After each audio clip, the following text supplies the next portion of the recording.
आर्य कौन थे? क्या ये सचमुच में बाहर से आए लोग थे या फिर ये भारतीय लोग ही थे? इसकी कोई सच्चाई इतिहास में मिलती है कि नहीं, हमें इसके बारे में आज जानना है। एक आसान से भाषाओं में जिसे समझना सबके लिए अनिवार्य हो जाए, जिसके बारे में आज हम लोग बात करने वाले हैं। आर्य कौन थे और वे भारत में कैसे आए? यह एक ऐसा सवाल है जिसने इतिहासकारों और शोधकर्ताओं को लंबे समय से विचार में डाला हुआ है। आर्य शब्द का अर्थ है श्रेष्ठ या सभ्य, और प्राचीन वैदिक ग्रंथों में इसे उन लोगों के लिए प्रयोग किया गया है जो वैदिक सभ्यताओं को मानते थे और एक अन्य जीवन शैली का पालन करते थे। लेकिन यह सवाल हमेशा से जटिल रहा है कि ये आर्य भारतीय मूल के ही थे या बाहर से आए थे। आइए इसे समझने का प्रयास करते हैं। आर्य बाहर से आए थे, ये विदेशी मूल का सिद्धांत है। 19वीं शताब्दी में कई पश्चिमी इतिहासकारों ने यह दावा किया है कि आर्य भारत के मूल निवासी नहीं थे, बल्कि वे मध्य एशिया के स्टेपी क्षेत्र, जो आज के समय रूस और कजाकिस्तान के आसपास वाले क्षेत्र में स्थित है, यहीं से भारत में आए थे। इस सिद्धांत को आर्य आक्रमण सिद्धांत अर्थात आर्यन इन्वेंशन थ्योरी कहा गया। इस सिद्धांत के अनुसार लगभग 1500 ईसा पूर्व में आर्य लोग मध्य एशिया से भारत में आए और उन्होंने सिंधु घाटी सभ्यता के लोगों पर विजय प्राप्त की।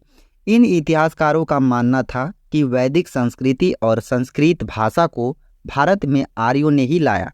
उनका यह तर्क था कि भारत में संस्कृत और यूरोप की भाषाओं के बीच कई समानताएं हैं, जो इस बात की ओर इशारा करती है कि आर्य और भारतीयों का मूल एक ही है।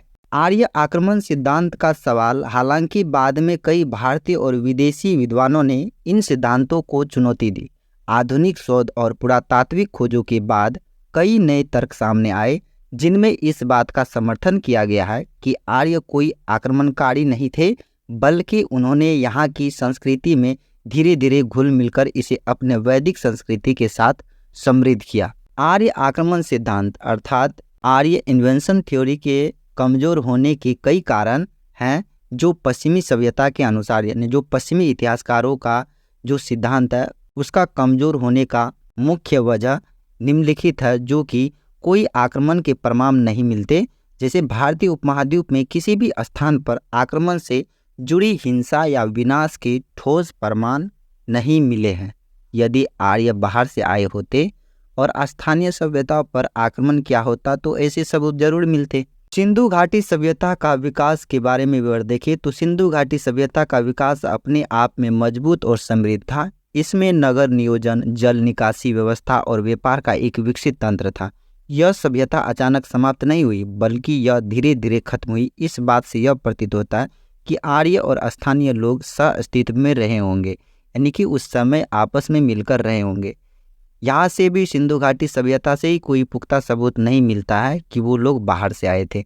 तीसरी, संस्कृति मेल जोल की। वैदिक और सिंधु घाटी सभ्यता में कुछ सांस्कृतिक समानताएं मिलती है, जैसे अग्नि पूजा, पवित्र नदी की पूजा आदि। इससे यह संकेत मिलता है कि वैदिक और सिंधु घाटी सभ्यता का संपर्क पहले से ही बना हुआ था और दोनों ने एक दूसरे से संस्कृतियों का आदान प्रदान करना शुरू कर दिया था।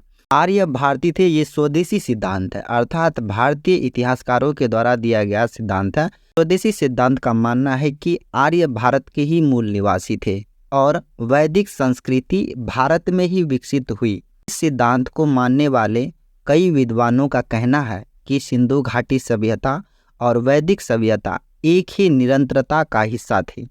उनके अनुसार आर्य नाम किसी विशेष जातीय समूह का नाम नहीं था, बल्कि ये उपाधि थी जो उन लोगों को दी जाती थी जो वैदिक जीवन शैली का पालन करते थे। स्वदेशी सिद्धांत के अनुसार भाषाई समानता देखने को मिला, जैसे संस्कृत और अन्य भारतीय भाषाओं की जड़ें भारत में ही थी। भारत में वैदिक संस्कृति का विकास धीरे धीरे हुआ और इसका संबंध यूरोपीय भाषाओं से नहीं था, बल्कि भारतीय उपमहाद्वीप की अपनी भाषाओं से था। वैदिक साहित्य में आर्य शब्द का अर्थ है सभ्य या श्रेष्ठ व्यक्ति, और इसे जाति या किसी विशेष समूह का नाम नहीं माना गया। यह एक जीवन शैली और आचरण का प्रतीक था, न किसी जातीय समूह का। डीएनए और अनुवांशिक अध्ययन से ये भी पता चला कि कई आधुनिक अनुवांशिक शोध यह दिखाते हैं कि भारतीय उपमहाद्वीप के लोगों का डीएनए हजारों वर्षों से स्थिर रहा है। इसका अर्थ यह है कि भारतीय उपमहाद्वीप में किसी बड़े पैमाने पर बाहरी प्रवास या आक्रमण का कोई प्रमाण नहीं मिलता है।